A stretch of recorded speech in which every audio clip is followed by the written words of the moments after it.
Hi, good morning everyone, Boker Tov. Welcome to Tanya Live. We are now we are now in Toronto and going to be live. Doing well. And good morning, Evelyn. So we'll wait for everyone to get on. We'll start by putting names down for Tehillim. I'd like to dedicate today's class to Moshe Shmuel ben Sarah Bastian, a dear friend of mine. Her husband just found out he has pancreatic cancer. And I just prayed to Hashem that he gets healed miraculously. Hashem should do whatever he has to do. Okay, put in a tzedakah, shemikarev sakadula, put in a coin, and we'll say together, Lamatzeach mizmor leDavid yancha dinar b'yom tzara. Yisagef Hashem Elahei Yaakov. Yishlach Ezracha Mikodesh Umetzion Yisadeka. Yiskar Kol Mechosecha Valascha Yidash Nesela. Yiten Lecha Chavavecha V'chol Atzascha Yimale. Rana B'shuasecha V'shem Eloheinu Nigdol. Yimalei Adonai Kol Mashalasecha. Ata Yedati Ki Yashi Adonai Mishicho. Yanir Mishmei Kocha B'gruas Yesha Yiminai. Ela V'rechev Ve'ela V'asusim V'anachnu B'shem Adonai Eloheinu Naskir. Hema Karav Anafal Vanachnu Kamnu V'Sadad.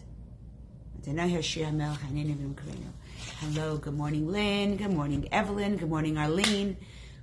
Definitely put down anybody you would like us to daven for today and who to have in mind when we learn. You know, when learning Torah, when you have someone in mind and your energy of the Torah study actually goes to the people that you are learning for. So it's an elevation for them. So Helga, good morning.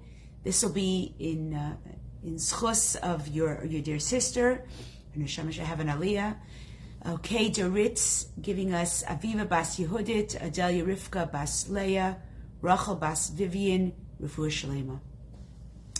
So before we get going with our topic today, which of course is very apropos, can everyone just give me a little bit of an emoji of how you're feeling this morning? Are you feeling upbeat? Are you feeling worried? I need to get the energy in our world, so to speak, in our classroom. I need to know how you're feeling. It's very hard to see that through the screen, but if you give me a little bit of Arlene says she's mixed up. Shirley's giving some hearts. Okay, love to know how everyone's doing this morning. Hi, good morning, Barbara. How are you? Welcome. Another beautiful Tuesday morning. Okay. So, Chaim David Ben Etta. Thank you, Helga. We will definitely have him in mind as we study Torah. Dorit's also mixed up. Hi, Esther. Good morning from Boca. Okay. All right, great to see you, so to speak. Okay, so we're going to get started with our class today. Hello, Terry. Good morning. So we are talking today about what do we do with the pain? And it's a great question right now. Every morning, like most Jews in the world, we want to know what happened in Israel while we slept. And I just heard something so painful that every morning it seems like 3 more soldiers were sacrificed. 3 more soldiers went back, their neshamos went back to Hashem. We lost 3 gems every morning. And it's very interesting, and I'm going to throw out this question to you. What does the number 3 reflect in our Jewish tradition? In fact, Pirkei Avot and so much of our teachings talk about the power of 3. And a friend of mine who's a shlucha in the United States said, we should really think about this. Every morning we wake up, 3 more precious soldiers are gone. 20-year-olds, 19-year-olds, 30-year-olds, fathers, husbands, young men who haven't even met their wives yet. This is a status quo we cannot just sit with and go, what a shame. 3 more soldiers. We can't. What do we do with this pain? Our pain as Jews, we know, must be an impetus. That's right. Kol Nidre, we say 3 times. Our pain must be an impetus for growth. So a friend of mine mentioned Torah, Tefillah, Tzedakah, which is actually what we are doing today. We're learning Torah. We did Tefillah by Tehillim and we gave Tzedakah. That's something you can do every single day at home. Wake up in the morning and make sure that you all do Torah, Tefillah, Tzedakah. Torah, learn something, go open up a Jewish book, go into Chabad.org, join our Tanya class. Tefillah, you must daven every morning. Modani, the brachot, the Shema, Amida, whatever you know, and if you don't know, text me, I'll teach it to you. We'll do a video call, I will teach you how to daven. In fact, we have a Tefillah course that's starting again next week, every Monday night on Zoom at 8 p.m. Call our shul, and you can go on Zoom. Esther Gitlin teaches that class. You will learn how to daven. So Torah, Tefillah, and Tzedakah is powerful, powerful, powerful for us to counteract the 3 soldiers that die every morning. This is horrifying. This is not okay. This is not okay. If you have any other ideas how to counteract and how to bring a positivity to the number 3 so that we don't have to lose any more of our soldiers. We are winning this war. The world knows that.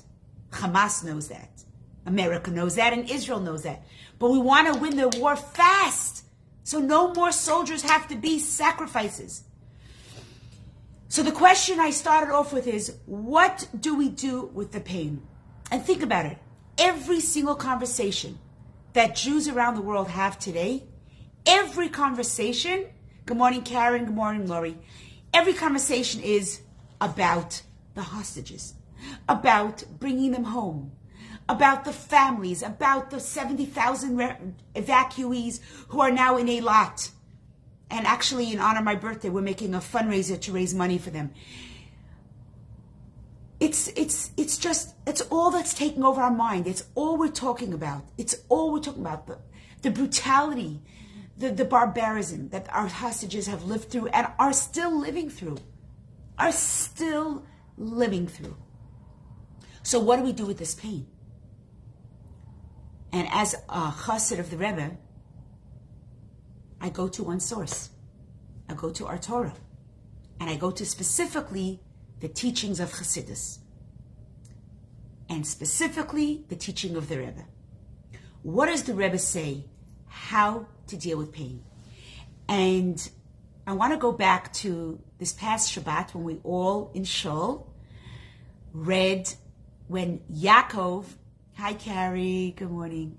When Yaakov was blessing his children. And then he blessed his 2 grandchildren. Do you know their names? The 2 grandchildren. Even though no grandchildren were welcome into this exclusive blessing ceremony, but 2 of his grandsons were there. If you know their names, put them down in the comments. Those 2 grandsons were Menashe and Ephraim. And I don't know how many of you know whose children they were. Of course, they were Yosef's children. And Yosef brought those 2 grandchildren into the room where Yaakov was giving blessings. And because Menashe was the oldest, he put Menashe at the right side. And Ephraim was the youngest, he put him at the left side. And we know that the right is a symbol of chesed. That's what right represents in Kabbalah. So he wanted the stronger hand, the hand that's reserved for the oldest, should go to Menashe, who was right in front of him. And then he put the youngest grandson, Ephraim, on the left. But what did Yaakov do? He crossed his hands, so his right hand was on top of Ephraim, and the left hand was on top of Menashe. So Yosef thought, oh, my father is probably getting old, or he has he's hard of seeing. I'm just going to switch his arms. And Yaakov put his arms back. And he said, this is being done on purpose. And there are a lot of reasons why Ephraim received the stronger chesed arm as opposed to Menashe. I want to read to you from the Chumash what the Chumash translates the meaning of these two boys. And these two boys, the meanings of their names, I think is going to answer our question of what should we do with the pain. How many of you, and is it just me, but how many of you walk around, you still have to work, you still have to go to you have a job, you have your children, you have your spouse, life goes on, but how many of you are walking around a whole day with the pain of Israel? It sort of hovers over everything we do. Everything. My grandchild comes to visit yesterday, and I'm hugging him. But in my mind, I'm still thinking of these two little redheads that are stuck as hostages. It's taken over our lives. It's taken over our essence. Do you feel that way too? So I look at Menashe and Ephraim, and I'm looking at the parsha, and I'm thinking, what lesson can I take? Right, so instead of feeling guilty, we have to do more. That's why Arlene, I spoke about the three things of Torah, Tefillah, and Tzedakah. That every single woman watching this, and I get usually 700-800 views on each class, every one of the women who watch this must incorporate Torah, Tefillah, Tzedakah. We have to eradicate this waking up every morning and seeing 3 young soldiers dead. We here, because guilt is not an answer. Guilt is a waste of time. We need to do action to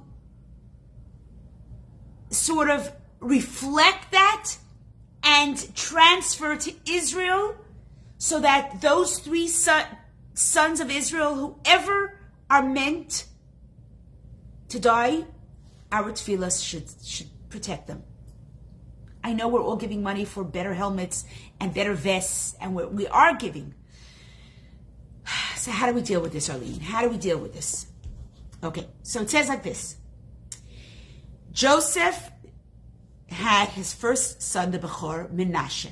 And I'll read it to you in Hebrew. It says, Ki nishani Elokim eskol amalai ve'eskol beis avi. In English, it says, God made me forget all my hardship and all my father's household. So you know that Menashe and Ephraim were born before the hunger, and they were born while Joseph was the viceroy, before he met Yaakov. So he was a very sad man. As you know, you think about the prince of Egypt, you think he had this glamour, this ritz, and this glory, and he had palaces. Every day he suffered with pain that he didn't see his father. And you can see that with the name that he named his first child, Ki nishani Elikim. God has made me forget my hardship. I'm living with hardship every single day. That's the first son. He then has Ephraim, and he says, this Shem Hasheni Kara Ephraim. What does Ephraim come from? Ki Efrani Elikim be'eretz ani. God has made me feel fruitful in the land of my suffering. So I want to ask you this question. You could put it in the comments. 2 sons, both born while he is separated from his family in pain. The first one revolves around the pain. The first one, Menashe, is Kinishani et Elokim et kol malai. My burdens, it's all about his burdens, his pain, right? That's the first son, Menashe. The second son is Kihifrani Elokim. God made me fruitful in the land of my suffering.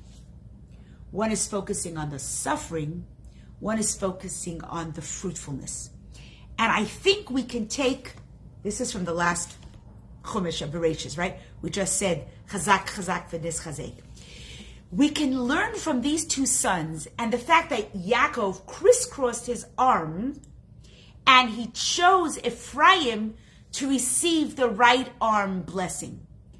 what is the message with Ephraim that differs but also supersedes the essence of Menashe? And I think these two names really reflect Yosef's dance in his life. The dance of Yosef's life. He had struggles. He had pain. He had brutality, emotional brutality, and he was thrown in jail. But he also had triumph and joy and power. He had these two opposites, almost to what like Arlene was saying. We have our joy and our life and our loved ones here in Toronto, but we have our pain and our guilt and our sorrow because we are together with our brethren in Israel. How does a Jew assimilate this guilt that we live with every single day? Every single day. How many people said to me, we don't have a New Year's. For us, it's day 82 or day 85. Jews weren't celebrating New Year's yesterday. To us, it was another day that our brethren are fighting for their lives. It wasn't a day of fireworks when there are missiles being thrown around all over Israel and in Sderot and southern Israel. That was their fireworks, missiles. I could sit and watch fireworks here when my brethren are suffering in their bomb shelters from missiles. So this dance of life that we all experience, how do we deal with it? How do we deal with the faith and the struggle? Menashe and Ephraim. Ephraim flourished, right, from the word Ephrani. And Menashe, it's about the pain. Yosef rises to the top, and at the same time, he has unimaginable suffering. Imagine your brothers cast you aside, throw you in a ditch, and then watch you being sold as a hostage. Think about let's reflect on what went on with Yosef is what happens in even a more painful way now. Yosef was sold as a hostage. So that duality that Yosef has, he has triumphed to be a viceroy, but every day he remembers that he was cast aside by his brothers. He was unwanted, hated, ignored, looked down on, dismissed by his brothers. So he doesn't forget the suffering. But he also doesn't hold on to the resentment. Doesn't hold on to the hate. There's something beautiful I heard, and I want this to, you could write it down or you can allow it to rest on your soul. The pain bruised him, but it didn't tattoo him. The pain bruised him, but it didn't tattoo him. Do you find this very, very profound? Do you find this very, very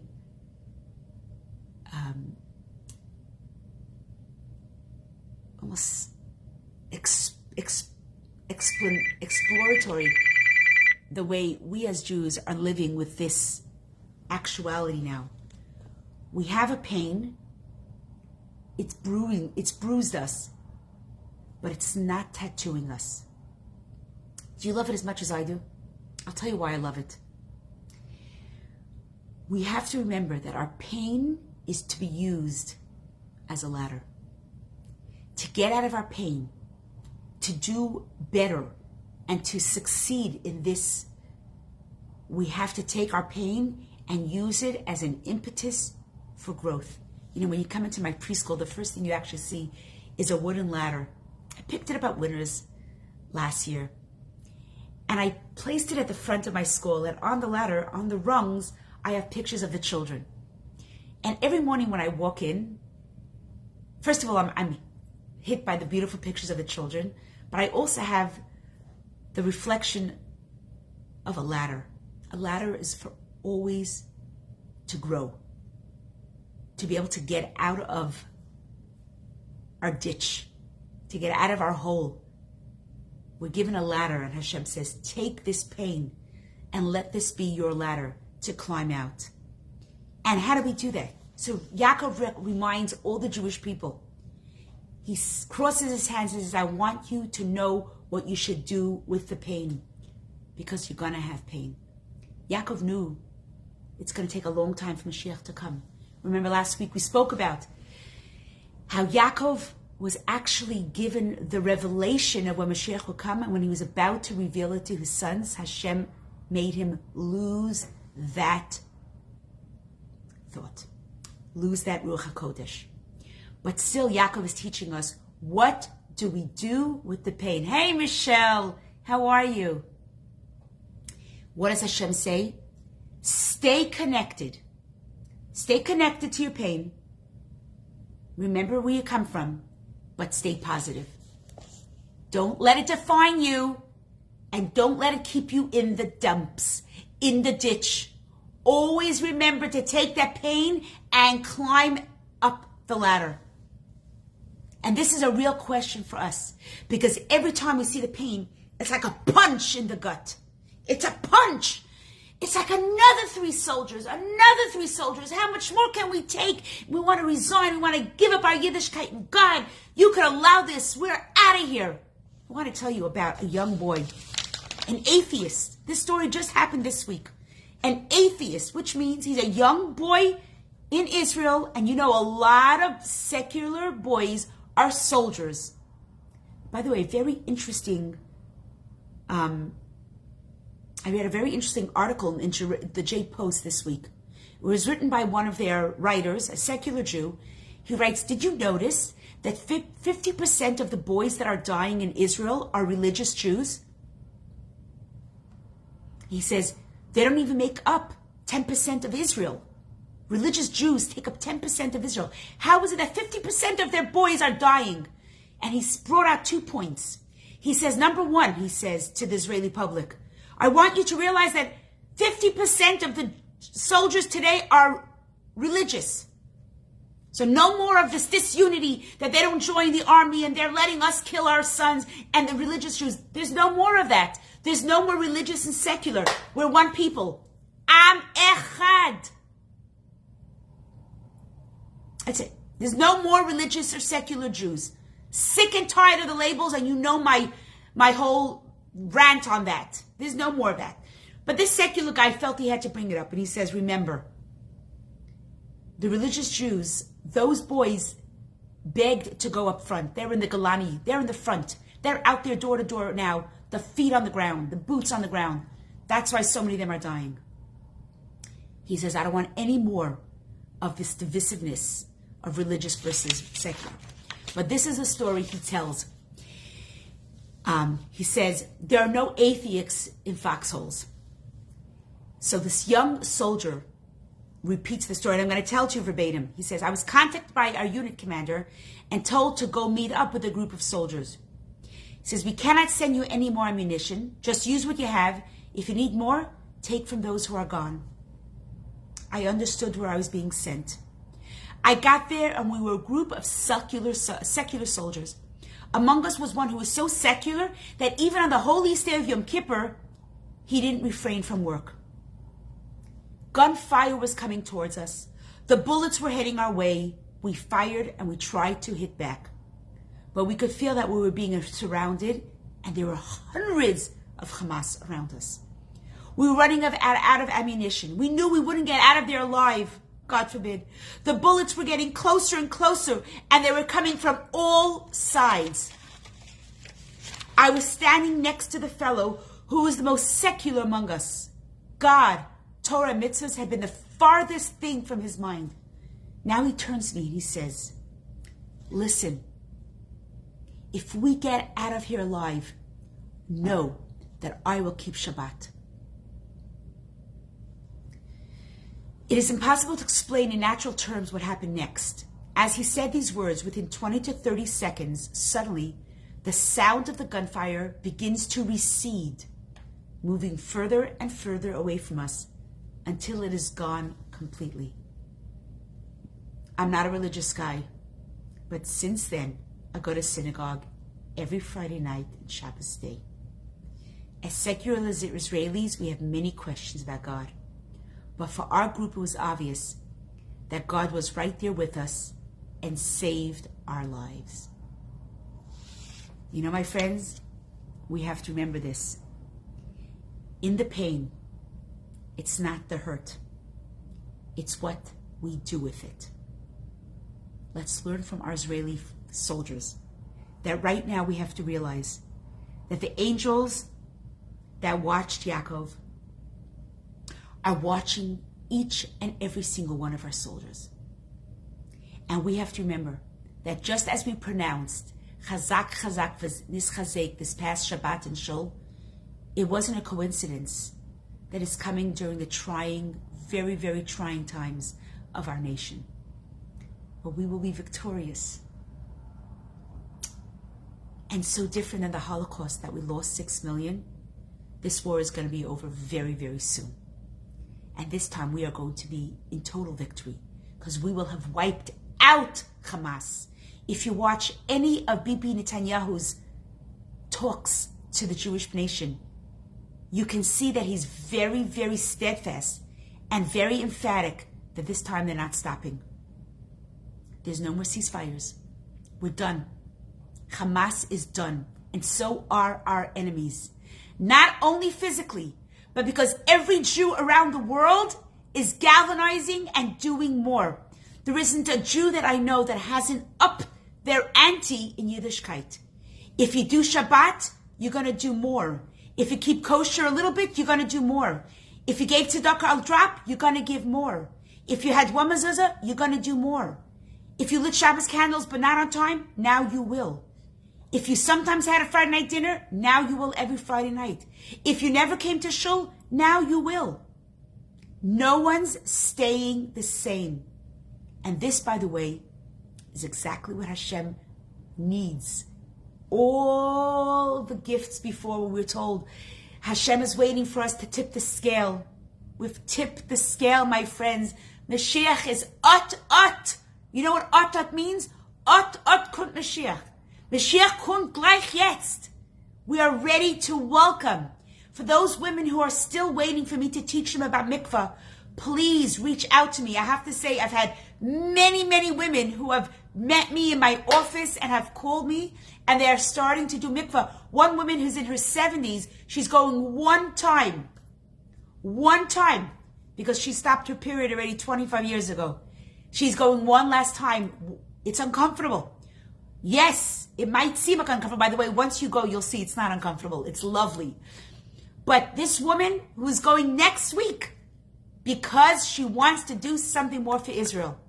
And I see a few women here. Arlene, definitely reach out to me. This coming week, we'll come to my office. And anyone else, we are going to tip the scale so Mashiach could come. I can't wait. Wishing you an amazing week. Chazak, chazak, v'nischazek.